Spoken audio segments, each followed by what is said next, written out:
my dad wasn't really around during my formative years. So what I did was I took a look at all the successful men that were around at that time and took little pieces of each one and said, you know what? I like that he does that. I like that he does that. I like that he does that. And I just took all those things and kind of formed it like Voltron for me. And it worked. When you talk about, when you talk about a career, now you're talking about something totally different. Look, I met a lot of great people in my career, but the reality is, it was a free-for-all. When you're a musician and you're in the game, it's like running through the gauntlet at football practice. All bets are off. And yes, you're going to meet good people, and yes, you'll meet an A&R person who likes that particular song. But then the next week, there'll be an executive walking in there figuring out how he can create in you a little sense of doubt so he can pay you less. You know what I mean? So the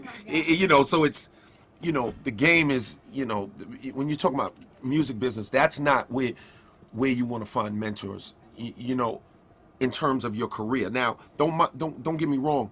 There are people within the industry who are good people and who could be good mentors.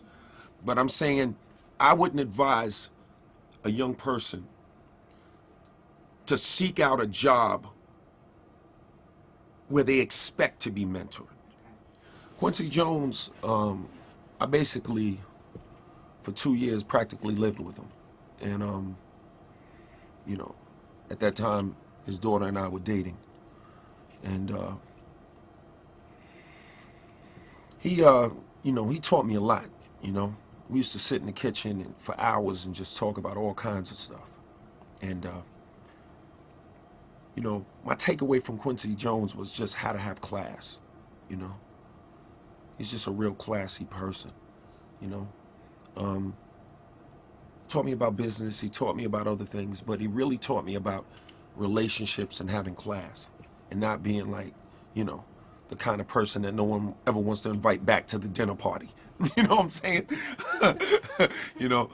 The brother in Beverly Hills that orders a bowl of cornflakes at the banquet. You know what I mean? you know what I mean? You know what I mean? So he taught me a lot. He's a good guy.